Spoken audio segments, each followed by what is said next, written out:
Cold email just changed again in a big way, and I wanted to make this video and get it out to you as soon as possible, so forgive me, there's going to be no fancy editing or motion graphics here.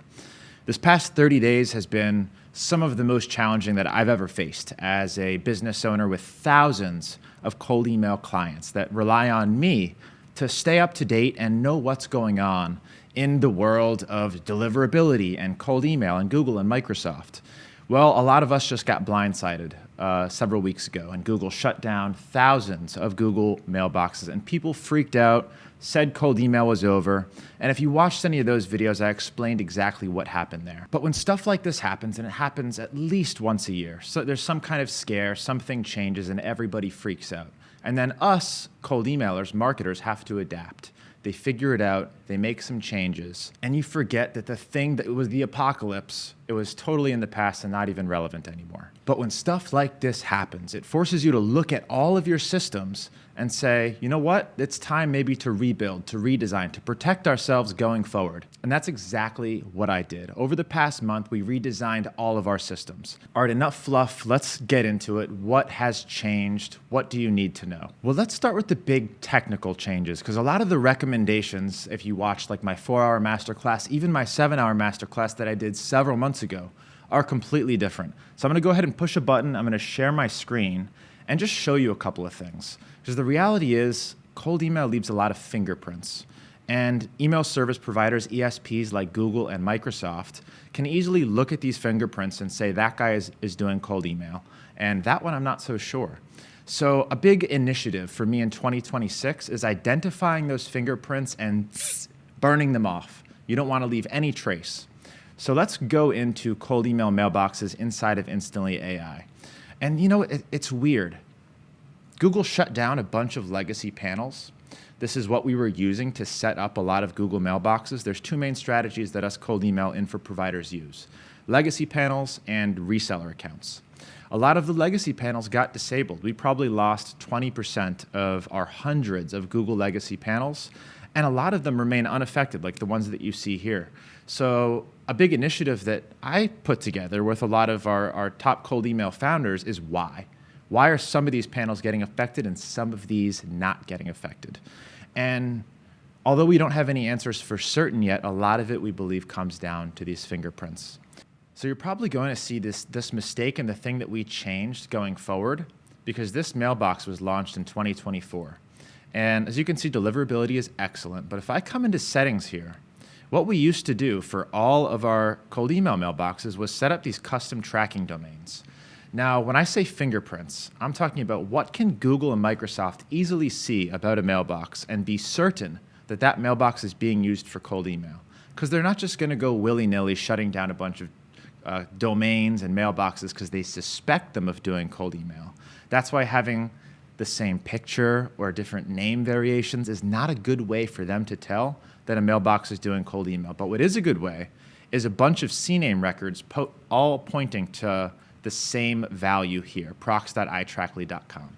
It's really easy for Google to say, okay, if they have a CNAME record pointing there, it's probably a custom tracking domain for Instantly. They're doing cold email. So what we're recommending now is no custom tracking domains. We're going to be removing them from all our existing mailboxes and not setting them up with new mailboxes. So what does this do? What's the effect of this? You know, if this was a year ago, I would have told you of course you're not going to do this. Of course you're not going to remove your custom tracking domains. So the purpose is the ESP doesn't see that it's using Instantly's native custom tracking domain. It's using my custom tracking domain, this one, instead of the one Instantly is going to put in there by default. However, they can look at the DNS records on a domain and see this. Now, if we're not doing open tracking, or we're not including unsubscribed links, we're not doing link tracking, which is now the recommended practice, we're not doing any of that, there's really no purpose left for this custom tracking domain. It's not being used, so why have that DNS record in your domain? We're scrapping it. No more custom tracking domains. That's the first big change that I'm going to give you for recommended gold standards for setting up your cold email setup. Now, what about the second thing? The second technical thing that's going to be slightly different here, and this one's going to be harder to combat. And if I go to add a new Google mailbox in my Instantly account, I'm going to go ahead and add Google. The main way that you're going to be syncing your Google accounts is through this OAuth. Now, When you're setting this up for the first time, they walk you through it, and you basically put an OAuth code inside of your Google admin. This is another fingerprint that they can use to say everyone's got the same OAuth pointing to the same domain. This is probably being used for cold email. So there's two things that we can do to get around this. And by the way, none of this is going to be make or break. I know a lot of people are going to hear what I have to say and think they have to change everything right away. They don't. I'm being overly cautious, and we're preparing for the future. This is what we're doing. So if you want to avoid using OAuth or even app passwords because it kind of exposes the same vulnerability, then there's two things you can do. You can either not use Google accounts, which is one of the things that we're starting to go away from. We're starting to go away from Google and going more into really high quality SMTP providers.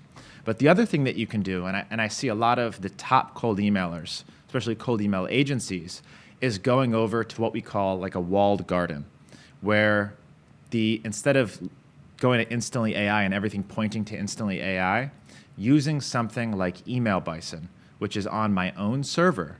So anytime that I do any custom domains, custom tracking, OAuths, app passwords, it's all pointing to my custom server. Again, this is just reducing fingerprints.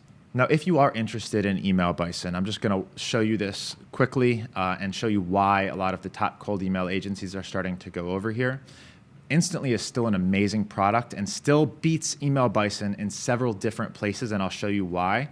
But if you are interested in doing something like this for your cold email agency, use the link down below, but you do have to get approved, and you do need to only use really good mailboxes. Now, the reason I can't just say go sign up is because you can't.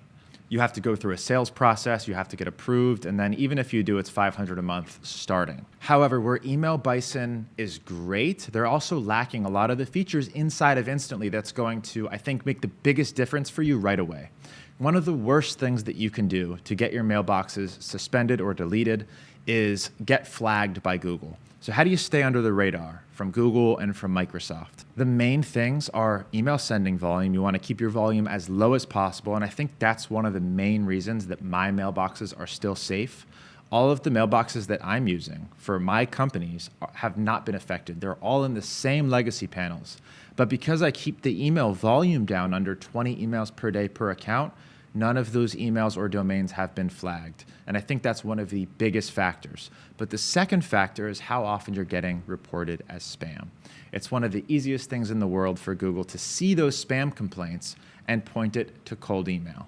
So one of the features that Instantly AI has, I'm just going to go back to my screen here, to help prevent people from reporting you as spam, because they collect so much data about cold email and how people respond to that cold email, they actually have enabled some really powerful features that I need you to turn on today. And this is going to make a huge difference for you guys in staying safe and protected as the years go on with cold email, utilizing all of their data for your own benefit.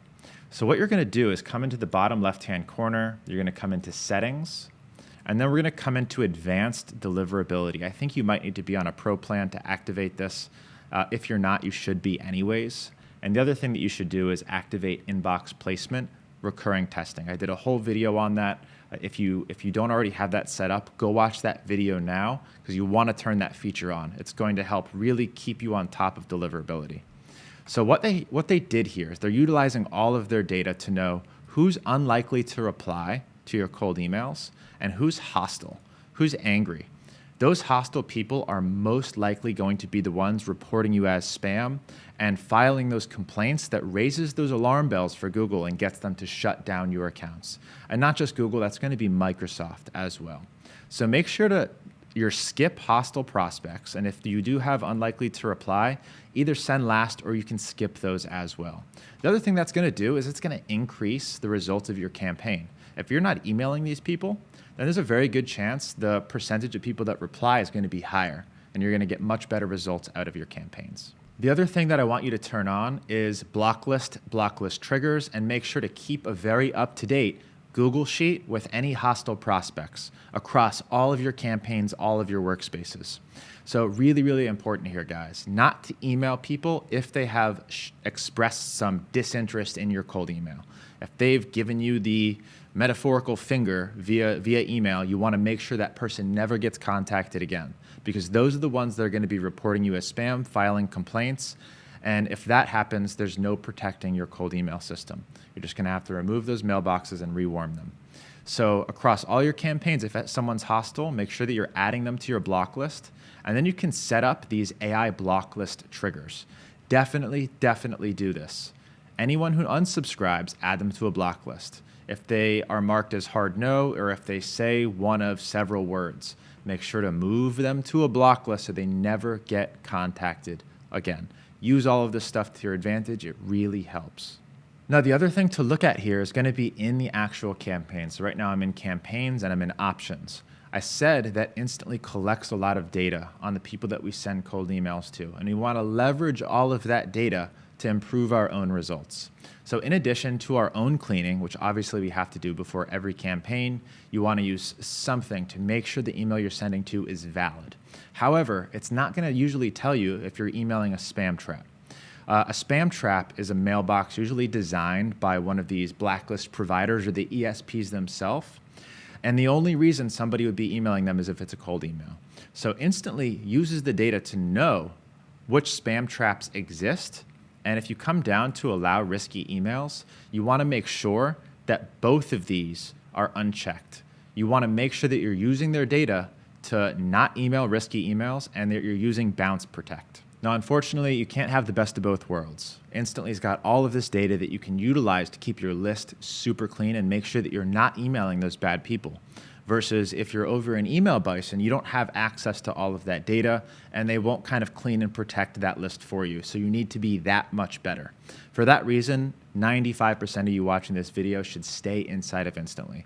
It's still the best in class platform for consumers to go sign up and use. They do a great job with Warmup. They do a great job with these advanced features that no other platform offers. However, if you are like a cold email agency and you're trying to create that walled garden and protect yourself, protect your infrastructure, you might want to consider Email Bison. There's going to be a link down below if you're interested. Now, the next thing that I want to talk about is the thing that I've been focused on probably the hardest over the last month, and that's the mailbox infrastructure. So we went from pretty much exclusively Google, like 90% Google, and now we're probably moving to more of like a 30% Google. So that's a huge change. And the way that we're setting up Google mailboxes is now exclusively through Google partner resellers and no longer through those legacy panels. All the legacy panels that we have that are active seem to be fine. We're leaving them be, and Google has stopped disabling them. I think it was just a wave and then they stopped. So that's good. But in the future, I'm going to make sure that that doesn't happen again because it was a total nightmare. So now we're just using resellers. Resellers cost anywhere from $2 to $3 a month to set up Google mailboxes. They're subscription mailboxes. They're officially through Google's platform. And I resell them as well. So if you're ever interested in A+ email infrastructure and management, this is pretty much what I've been working on nonstop for the past month. If you go to leadgenj.com/inbox, I'm going to go ahead and bring that down so you can see the URL. You can now come and just sign up for one of 3 different infrastructure types. You'll see private SMTP, Google Workspace, and Microsoft 365. And you can kind of toggle between to learn the difference between these. And that's what I'm going to be breaking down for you right now. Which should you be choosing? What are the best providers? And what is the best way to protect your infrastructure and set yourself up for success? So one of the big issues with this past wave of bans is that the domains that were attached to those Google admin accounts were no longer able to be used in Google. The domains are fine. They were warm. We just can't add them to other Google admin panels. So the domains can't be used to create more Google mailboxes. However, they're still great for other mailboxes, either SMTP or Microsoft Office. So one of my big missions over the past month and a half has been building relationships and testing all of the top private SMTP mailbox providers.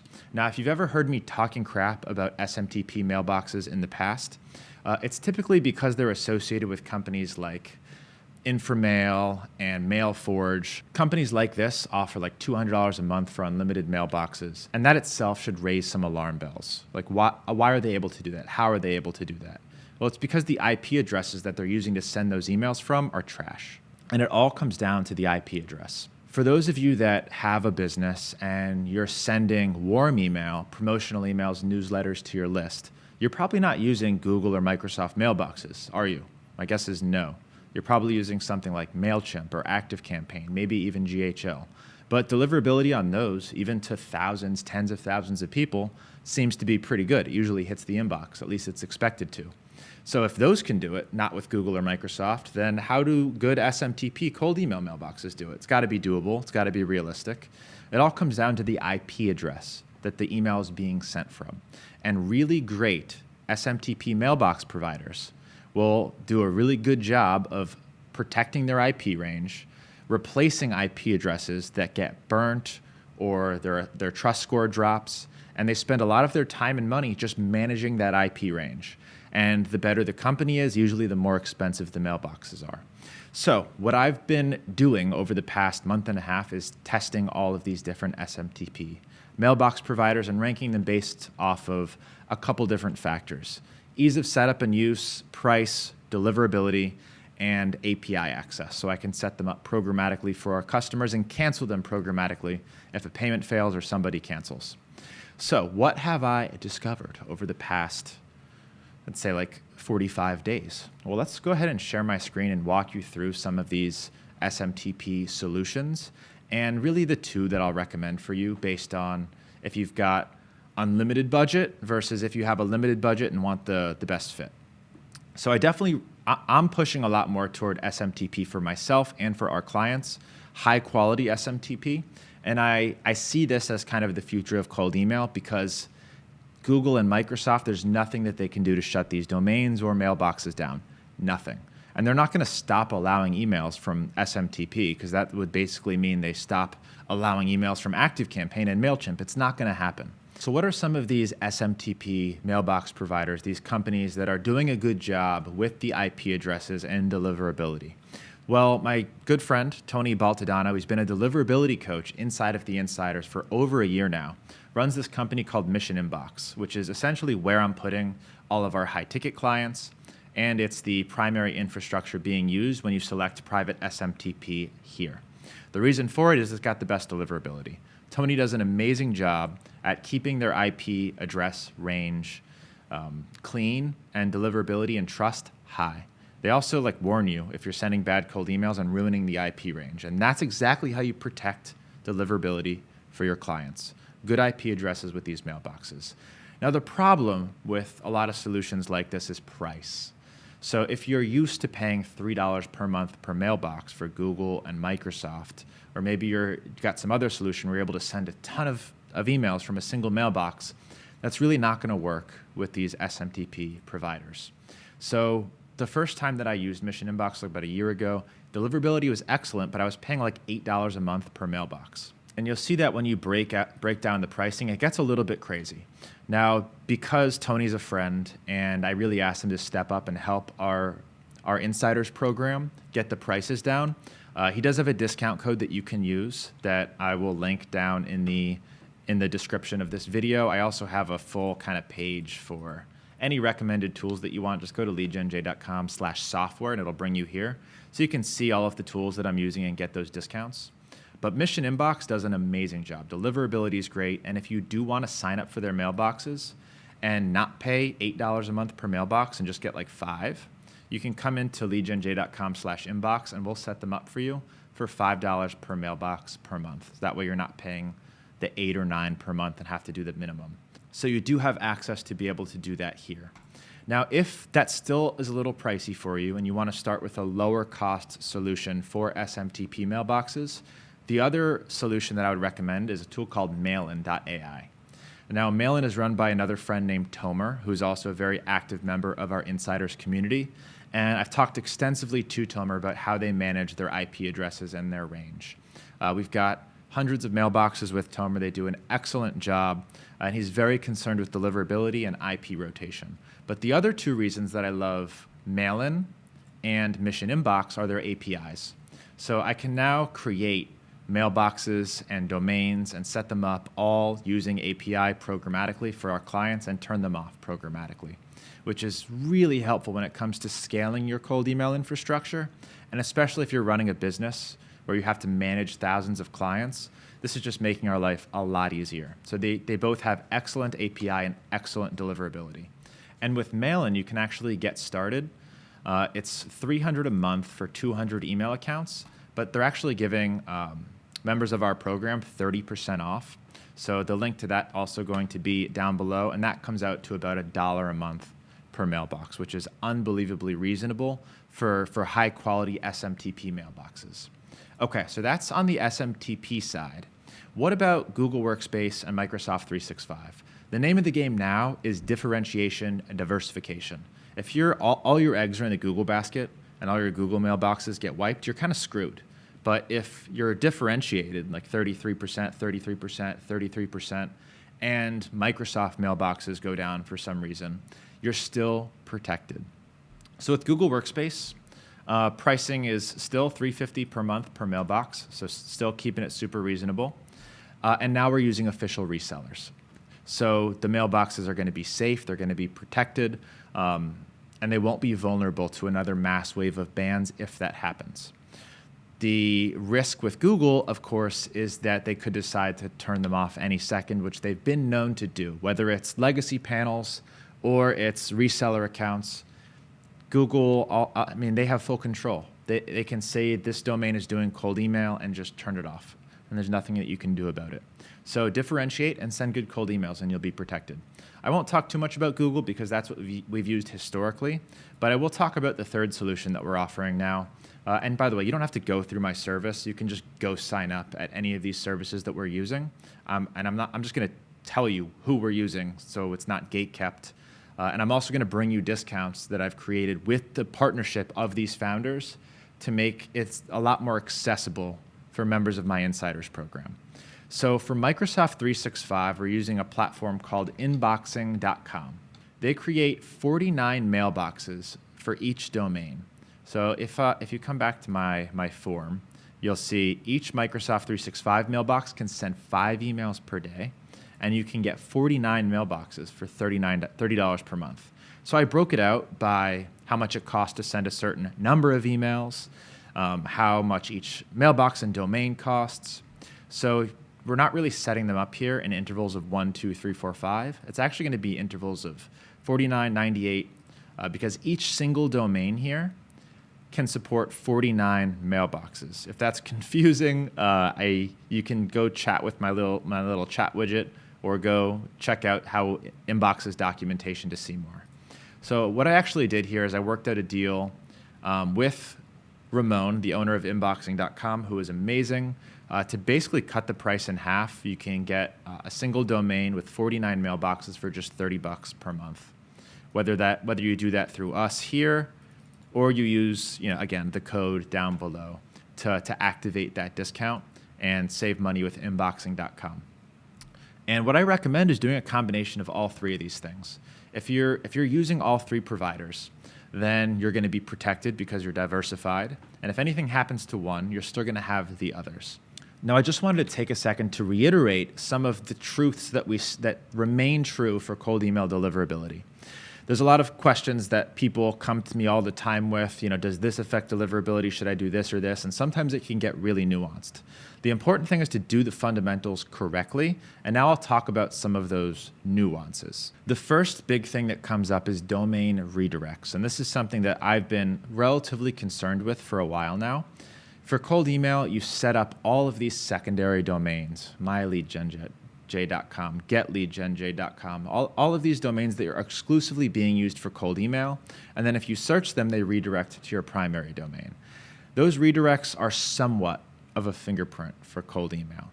I don't think it's a sure enough thing that they're using it yet to shut down cold email mailboxes or domains. And we've seen no difference using it versus not using it, or using redirects versus using domain masking proxies, which is something that some cold email gurus are pushing.